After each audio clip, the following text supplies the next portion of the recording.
In 2018, commercial buildings spent $141 billion in energy. 2% of commercial spaces are responsible for 39% of the energy consumption. These are the large buildings, buildings over 100,000 square feet. And this makes sense. The larger the building, the more volume of air there is to heat or cool. And we know HVAC is the leading culprit for energy consumption in buildings. So this is what we've started to do on our projects. We connect to occupancy tracking, we connect to HVAC, and that simple recipe of no one's in the space, turn it off. 10 people are in the space, turn it to low. More dynamic control of your building equals more efficiencies, which can equal better energy consumption, especially if you apply it to these areas that give us the biggest impact. So we're taking a closer look at the breakdown of buildings over 100,000 square feet. Office and education are the number one areas here, collectively about 40% of the total 2%. So why? I think it's pretty obvious. Education has the problem of sprawl, and with campuses, they're not high-rise buildings with efficiencies baked into the design and construction.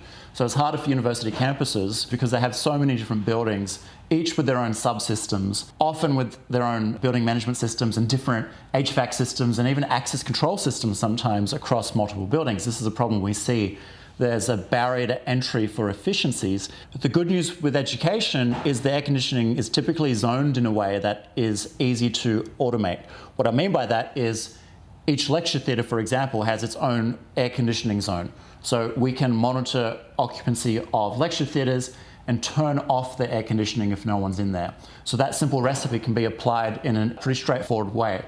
Now, office space, they have some efficiencies when it comes to being more centralized, often in high-rise buildings. Not always, they are sometimes on campuses as well, particularly in America and outside of the major cities. But they don't have the air conditioning zoning in the same way. We can't just turn off every room's air conditioning because often the air conditioning doesn't zone down to that granular detail. So we need to look at other opportunities for efficiencies. And where that comes in for workplace and offices is the hybrid work and working from home models and the activity-based working. You don't need space for every employee. It's a little bit different than an education campus.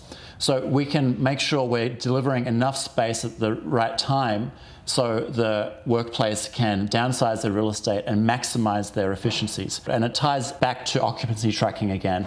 So the simple message for both of those industry verticals is if we track occupancy in real time, plus automation can equal desired energy saving. And we can look at every single energy usage in the building and how that relates to occupancy and put in automation in between. Space heating is such a large problem. It sort of trumps all these other issues, right? I like looking at that compared to computing, which is only 4%. So in workplace, that's the device individuals have control over, but it doesn't equal much. And water heating doesn't equal much.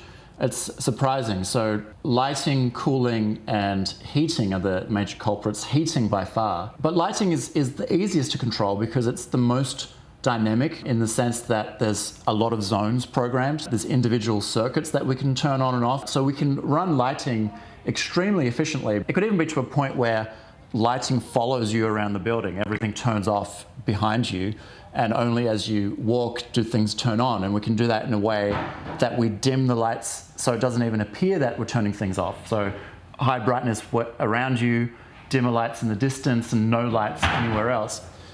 In a busy environment, that will be hard to achieve, but at the very least we can run things on real-time occupancy, scheduling, and turn things off if there's no scheduling information, if there's no occupancy.